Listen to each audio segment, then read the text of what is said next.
মহাপুরুষ মহারাজের অমৃতময় জীবন কথা প্রাণারাম বাংলা চ্যানেলে প্রত্যেক সোমবার মহাপুরুষ মহারাজ স্বামী শিবানন্দ মহারাজের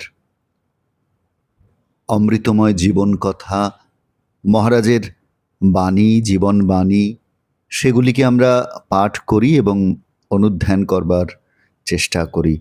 প্রত্যেক সোমবার সকাল ৮টায় আপনারাও আমাদের সঙ্গে রয়েছেন বন্ধু। মহাপুরুষ মহারাজের এই অমৃতময় জীবন কথা আমরা সকলে একসাথে অনুধ্যানের আস্বাদনের চেষ্টা করি। আজকে আমরা আবার মহাপুরুষজির পত্রাবলী থেকে একটি পত্র পাঠ করব এবং সেই পত্রের আলোকে মহাপুরুষ মহারাজকে বোঝবার, তার পূত পবিত্র জীবন বাণী অনুধ্যানের প্রয়াস করব। শ্রী শ্রী রামকৃষ্ণ শ্রীচরণ ভরসা, চিল্কাপেটা হাউস, আলমোড়া, কুমায়ুন, উত্তরপ্রদেশ, ১ নভেম্বর ১৯১৩। প্রিয়, তোমার দুইখানি পত্রই ক্রমে ক্রমে পাইয়াছি। তুমি যে সব ফাঁকি দেখিতে পাইতেছ তা বাস্তবিকই ঠিক, সবই ফাঁকি বটে। এই সংসার সব ফাঁকি, এই জানিয়া যারা সংসারে থাকে তারা কখনো তাহাতে আসক্ত হয় না। যেমন প্রভু বলিয়াছেন, হাতে তেল মেখে কাঁঠাল ভাঙতে হয়। তেল মাখার কিছুই নয়, এই সব ফাঁকি, এই জ্ঞান লাভ করা। কাঁঠাল ভাঙা মানে সংসারের কাজকর্ম করা। আমায় তুমি নিষ্কামভাবে ভালোবাসিতে চাহিতেছ, উত্তম কথা। আমার হৃদয় সর্বস্ব ধন হইলেন প্রভু রামকৃষ্ণ। পবিত্রতা, শুদ্ধতা এবং দয়ার আধার তিনি নিষ্কামভাবে জীবকে উদ্ধার করিতে সাঙ্গপাঙ্গ অবতার গ্রহণ করিয়াছেন। তিনি একমাত্র সিদ্ধ সংকল্প। তুমি এই আধারকে যতই ভালোবাসিবে তাহা প্রভুতেই পৌঁছিবে এবং এর প্রতি ভালোবাসাও তাহার কাছে পাইবে। তিনি তো তোমার মতো ভক্তি প্রেম যুক্ত বালক খুঁজিয়া খুঁজিয়া বাহির করেন। তিনি যে তোমায় তাহার আপনার করিয়া নিয়াছেন, এখন খুব ভালোবাসো। তুমি ভাগ্যবান। দক্ষিণেশ্বরে শ্রী শ্রী প্রভুর লীলাস্থান দর্শন স্পর্শন করিয়াছ, নিজের গর্ভধারিণীকেও দর্শন করাইয়াছ। ওরূপ স্থান আমরা পৃথিবীতে আর কোত্রাপি দেখি নাই। আমরা অনেক ভ্রমণ করিয়াছি, অনেক পবিত্র শোভাময় স্থান দর্শন করিয়াছি, কিন্তু প্রভুর লীলাস্থানের ন্যায় সুন্দর শোভাময় পবিত্র স্থান কোথাও দেখি নাই। উহা আমাদের কৈলাস, আমাদের কাশী, আমাদের বৈকুণ্ঠ, আমাদের গোলক। অধিকার কি লিখিব? শ্রী শ্রী মা কাহারও সম্মুখে ঘোমটা খোলেন না, আমাদের সম্মুখেও নয়। অবশ্য মেয়েদের কথা স্বতন্ত্র। তিনি আশীর্বাদ করিয়াছেন, তোমার আর কোনো ভাবনা নাই, নিশ্চয় জানিবে। মা যে সে মেয়ে নন, ইহা নিশ্চয় জানিও। শ্রী শ্রী ঠাকুর দক্ষিণেশ্বরে থাকিবার সময় হইতে আমরা কেহই শ্রী শ্রী মার পাদপদ্ম ছাড়া তাহার মুখ কখনোই দেখি নাই। তিনি যে এখনই কেবল অবগুণ্ঠন দিয়া থাকেন তাহা নয়, তিনি যে মস্তক নাড়িয়া তোমার প্রার্থনার উত্তর দিয়াছেন, তুমি মহাভাগ্যবান নিশ্চয়। তুমি ভালো আছো শুনিয়া সুখী হইলাম। আমারও শরীর এখানে মন্দ নাই, তবে শীত খুব পড়িতেছে। এখান হইতে নিকটেই, অর্থাৎ সোজা পথে ২৫-৩০ মাইল পরেই চিরতুষারাবৃত পর্বত শৃঙ্গ শ্রেণী অতি সুন্দর দৃশ্য হয়। আজকাল সেখানে তুষার বৃষ্টি হইয়া পর্বত শৃঙ্গ সকল আরও উজ্জ্বলতর হইয়াছে। 2-1 মাস পরে এখানকার চারিদিকে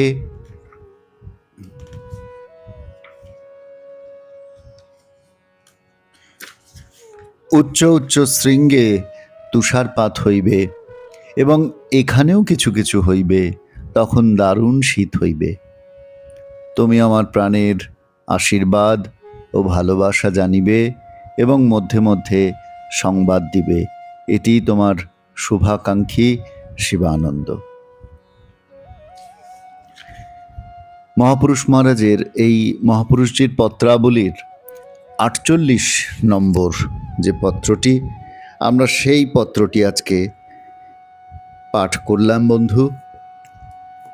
অত্যন্ত সরল মহাপুরুষ মহারাজ যে এই পত্রগুলি পাঠ করলে যেন আমরা মহাপুরুষ মহারাজকে একেবারে আমাদের স্থূল চক্ষে যেন দেখতে পাই, এমন একটি সরলতা এই পত্রগুলির মধ্যে রয়েছে, যেটি মহাপুরুষ মহারাজের চারিত্রিক বৈশিষ্ট্য ছিল।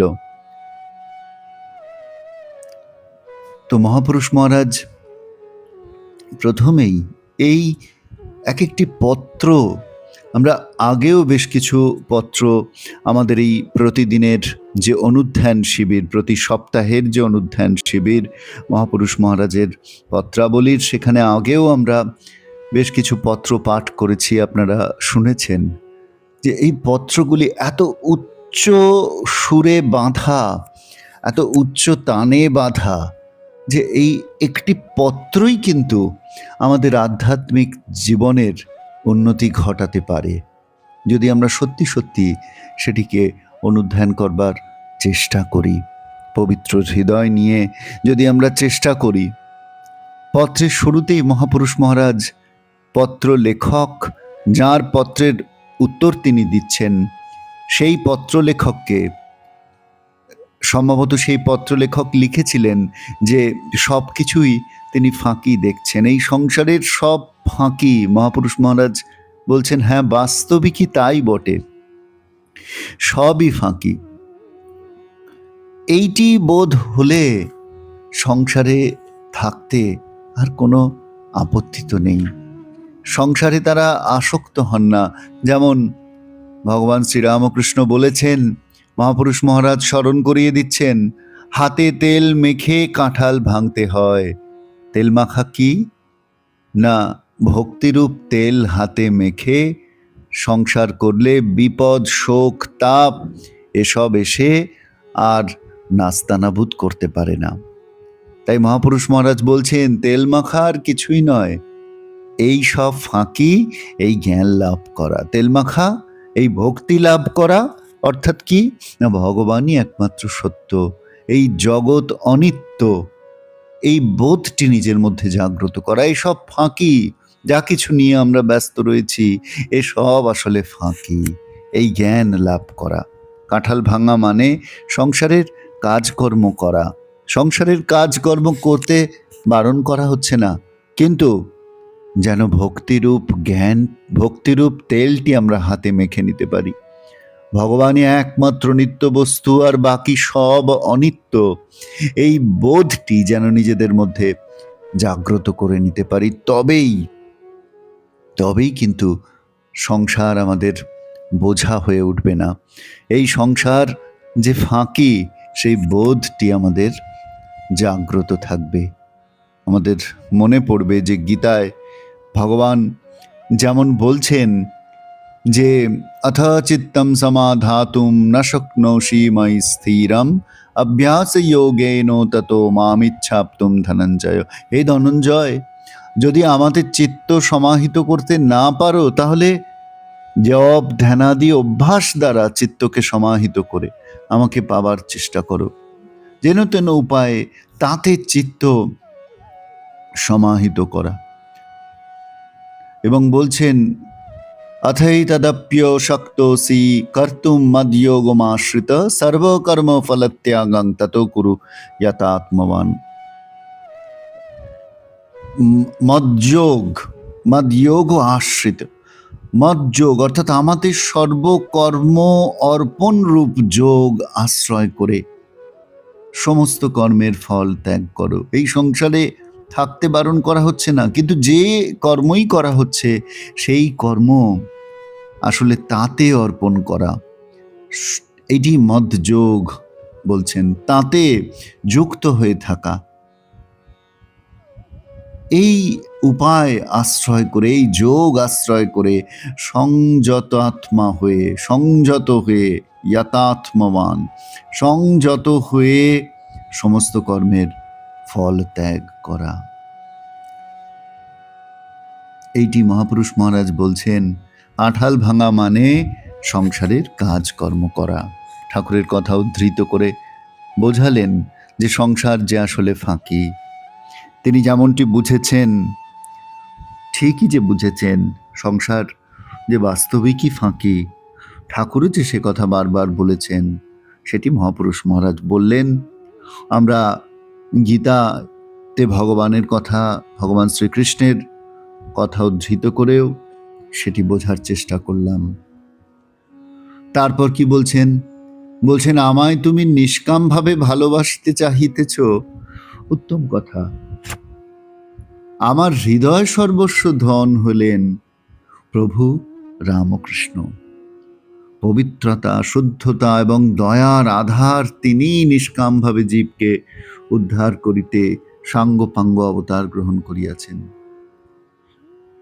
পবিত্রতা, শুদ্ধতা, দয়ার আধার ঠাকুর, তিনি নিষ্কামভাবে জীবকে উদ্ধার করতে সাঙ্গপাঙ্গ অবতার গ্রহণ করেছেন। তিনি একমাত্র সিদ্ধ সংকল্প। তাই বলছেন, ঠাকুরকে ভালোবাসাই সব, ঠাকুরকে ভালোবাসলেই সব হবে। আবার মহাপুরুষ মহারাজকে ভালোবাসা মানে কি? প্রভুতেই পৌঁছাবে।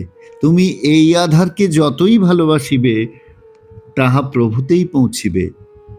মহাপুরুষ মহারাজকে ভালোবাসা আলাদা কিছু নয়। ঠাকুরের সন্তানেরা ঠাকুরের থেকে আলাদা কিছু নন। তাদের কি ভালোবাসা মানে শ্রীরামকৃষ্ণকেই ভালোবাসা, এবং এর প্রতি ভালোবাসাও তাহার কাছে পাইবে। আবার শ্রীরামকৃষ্ণকে ভালোবাসলে শ্রীরামকৃষ্ণের সন্তানদের ভালোবাসা হবে। কি অপূর্ব! এই যে প্রভু এবং প্রভুর সন্তানদের মধ্যে কেমন সম্পর্কটি এই একটি ছোট্ট পংক্তির মধ্যে যেন সেটি বিধৃত রয়েছে, সেটি যেন প্রকাশ পাচ্ছে যে শ্রীরামকৃষ্ণ এবার তিনি এসেছেন অবতার, তার সাঙ্গপাঙ্গদের নিয়ে এসেছেন, তার অন্তরঙ্গদের সঙ্গে নিয়ে এসেছেন। প্রভু এবার তার লীলা কার্যটি সম্পাদন করবেন বলে। তাই অন্তরঙ্গদের ভালোবাসা, তার লীলা পার্ষদদের ভালোবাসা, অর্থাৎ তাকেই ভালোবাসা। আবার তাকে ভালোবাসলে তার লীলা সঙ্গীদেরও ভালোবাসা হলো। সেই কথাটি মহাপুরুষ মহারাজ বললেন, তুমি এই আধারকে যতই ভালোবাসিবে, তাহা প্রভুতেই পৌঁছিবে, এবং এর প্রতি ভালোবাসাও তাহার কাছে পাইবে। তিনি তো তোমার মতো ভক্তি প্রেম যুক্ত বালক খুঁজিয়া খুঁজিয়া বার করেন। এই যে প্রভু যাকেই সুযোগ দিয়েছেন, যার মধ্যে হৃদয়ে প্রভুর প্রতি ভালোবাসা জন্মেছে, যিনি তার পার্ষদদের, যিনি তার লীলা সঙ্গীদের ভালোবাসতে পারছেন, তার লীলা স্থান দর্শন স্পর্শন করে যিনি আনন্দ পাচ্ছেন। এ কথা বলতে বলতে মহাপুরুষ মহারাজ দক্ষিণেশ্বরের প্রসঙ্গে এলেন। যার পত্রের তিনি উত্তর দিচ্ছেন, তিনি জানিয়েছিলেন যে তিনি দক্ষিণেশ্বর দর্শন করেছেন, স্পর্শ করেছেন। দক্ষিণেশ্বরে প্রভুর লীলাস্থান, নিজের গর্ভধারিণীকে দর্শন করিয়েছেন। মহাপুরুষ মহারাজ বলছেন, ওরূপ স্থান আমরা পৃথিবীতে আর কুত্রাপি দেখি নাই, আর কোথাও আমরা অমন স্থান দেখিনি। আমরা অনেক ভ্রমণ করিয়াছি, অনেক পবিত্র শোভাময় স্থান দর্শন করিয়াছি, কিন্তু প্রভুর লীলা স্থানের ন্যায় সুন্দর শোভাময় পবিত্র স্থান কোথাও দেখি নাই। উহা আমাদের কৈলাস, আমাদের কাশী, আমাদের বৈকুণ্ঠ, আমাদের গোলক। এই যে দক্ষিণেশ্বর, যেখানে প্রভু শ্রীরামকৃষ্ণ দীর্ঘদিন লীলা করেছেন, দীর্ঘদিন এখানে অবস্থান করেছেন, সেই স্থান যে অতি পবিত্র, সেই ভাবটি মহাপুরুষ মহারাজের কথায় পরিস্ফুট, এবং আমাদের মধ্যেও সেই ভাবটি যেন মহাপুরুষ মহারাজ গেঁথে দিচ্ছেন। এটি আমাদের কাশী, কৈলাস, বৈকুণ্ঠ, গোলক।